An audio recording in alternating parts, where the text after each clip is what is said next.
Bienvenue dans cette nouvelle vidéo. Nous allons voir les premiers pas avec les contrôles de formulaire.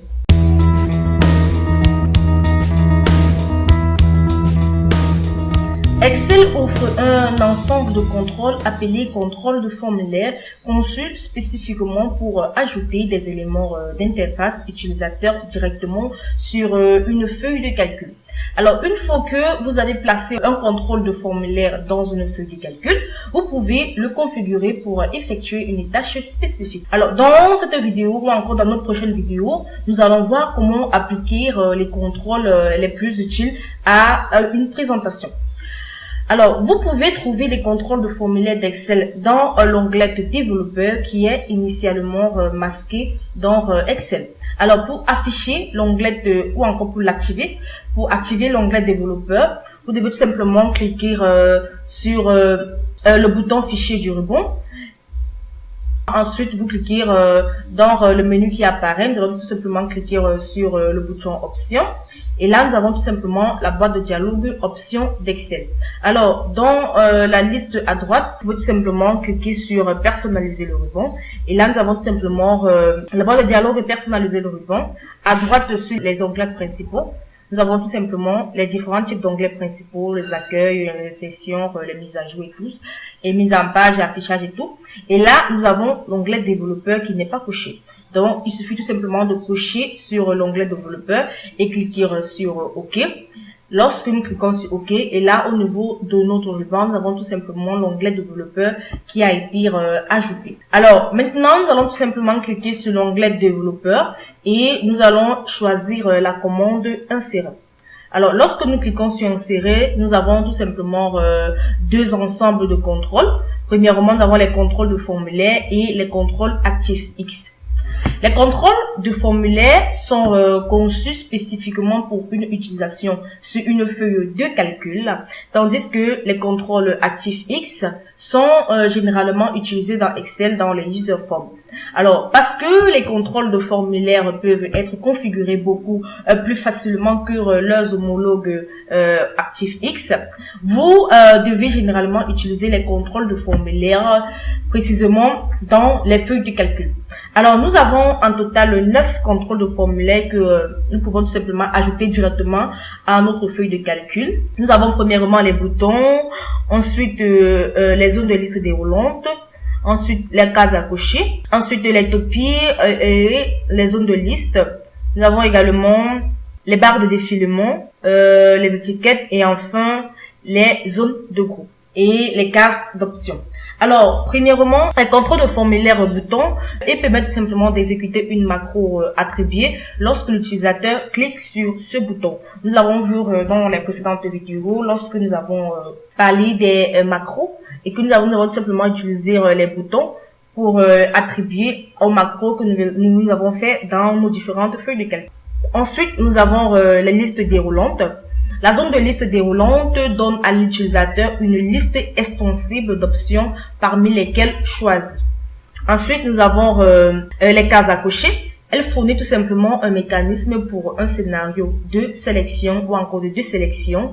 Donc, quand vous sélectionnez, elle renvoie tout simplement la valeur vraie, sinon elle renvoie la valeur faux. Ensuite, nous avons les toupies. Les toupies, quant à elles, permettent à un utilisateur d'augmenter ou de diminuer facilement une valeur en cliquant sur la flèche de haut ou de bas. Et nous avons également les zones de liste qui donnent tout simplement à l'utilisateur une liste d'options parmi lesquelles choisir.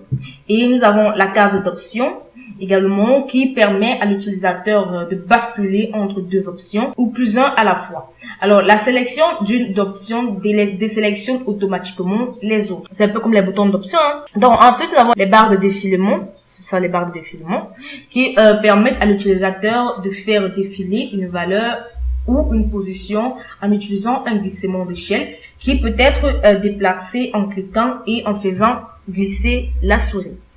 Et nous avons également les étiquettes qui permettent d'ajouter des étiquettes de test à votre feuille de calcul. Donc, vous pouvez aussi assigner une macro à l'étiquette, l'utiliser efficacement contre le bouton de sortie. Et enfin, nous avons les zones de groupe. Donc, les zones de groupe généralement utilisées à des fins esthétiques commandent tout simplement de recouper ou encore pouvoir contenir et les groupes des autres contrôles. Alors, à présent, nous allons voir comment ajouter un contrôle à une feuille de calcul. Alors, pour ajouter un contrôle à une feuille de calcul, cela est tout simplement simple. Vous cliquez tout simplement, par exemple, là, nous voulons par exemple ajouter le contrôle bouton. Nous allons tout simplement cliquer sur le contrôle bouton. Et là, nous venons au niveau de notre feuille de calcul, nous sélectionnons l'endroit où nous voulons que notre contrôle s'affiche. Alors, après avoir ajouté le contrôle, vous pouvez le constater lorsque je lâche, cela me permet tout simplement d'affecter une macro. Donc, pour ce cas, je ne veux pas affecter une macro, c'est juste pour vous montrer comment rajouter un contrôle sur votre feuille de calcul. Donc, nous allons tout simplement fermer cette boîte de dialogue. Et là, nous avons notre bouton qui apparaît tout simplement sur notre feuille et l'emplacement où nous avons choisi. Donc, nous pouvons également le redimensionner ou encore le déplacer. Cela dépend tout simplement de nous. Voilà. Et nous pouvons tout simplement effectuer un clic droit de la souris et sélectionner format de contrôle pour avoir la boîte de dialogue format de contrôle. Alors, dans cette boîte de dialogue, nous avons tout simplement la police que nous pouvons tout simplement rechanger. Voilà, nous avons la police, les différentes polices. Nous avons le style et nous avons également la taille. Les soulignements, si l'on souhaite souligner par exemple le texte qui est contenu dans notre bouton. Ensuite, nous avons également les couleurs et les polices normales. Ça, c'est essentiellement pour la police. Ensuite, nous avons également les propriétés. Vous pouvez tout simplement positionner la position de l'objet ou encore imprimer l'objet, cela dépend de vous. Également, nous avons les alignements. Voilà, vous pouvez mettre de centrer le test de la manière dont vous voulez tout simplement que le test apparaisse au niveau de votre bouton. Vous pouvez simplement le mettre horizontal, le centrer à gauche, à droite ou encore justifier. Cela dépend de vous. Vous avez tout simplement les options. Voilà. Et nous avons la moyenne orient, qui est l'orientation du test. Ensuite, nous avons également les marges. Donc, la marge qui permet tout simplement de définir les marges supérieures ou inférieures de votre bouton. Donc voilà, nous avons les marges pour tout simplement d'entrer la dimension.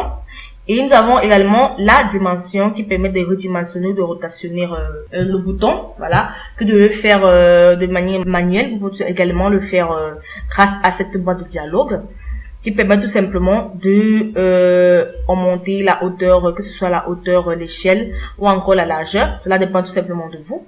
Nous avons également le test de l'emplacement, voilà, qui permet tout simplement de décrire le bouton, ce que fait le bouton. Et enfin, nous avons la protection. Voilà. Voilà en quelque sorte toutes les options que vous pouvez tout simplement ajuster avec votre bouton. Il est important de savoir que chaque contrôle possède son propre ensemble d'onglets qui vous permet de tout personnaliser, du formatage à la sécurité, en passant par les arguments de configuration.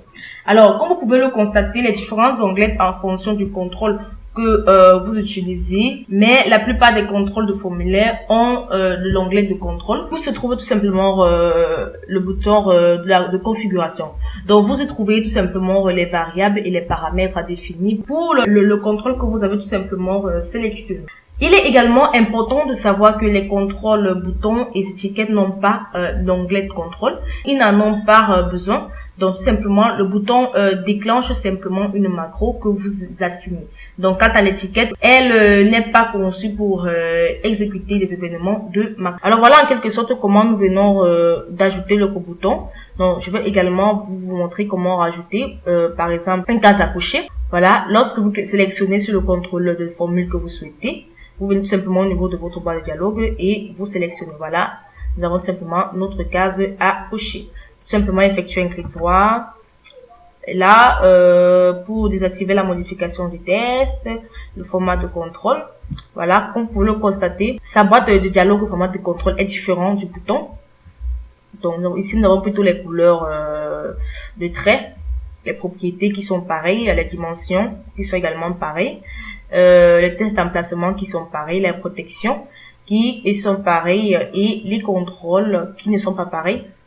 Donc, vous voyez, les propriétés et les contrôles ne sont tout simplement pas pareils pour les boutons et pour les cases à cocher.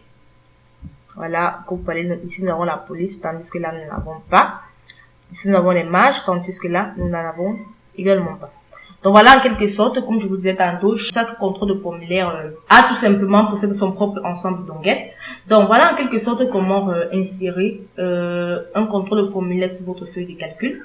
Nous verrons dans notre prochaine vidéo comment utiliser les contrôles de boutons, en fait spécifiquement chaque contrôle de formulaire. Alors, J'espère que vous avez aimé cette vidéo de l'entreprise Excel Global, entreprise spécialisée dans les prestations de services Microsoft Excel. Si vous avez aimé cette vidéo, n'oubliez pas de vous abonner et de cliquer sur le bouton j'aime et ensuite de la partager. Si vous avez des questions à poser, vous soyez libre de les poser dans l'espace commentaire. Nous allons nous retrouver très prochainement dans une nouvelle vidéo.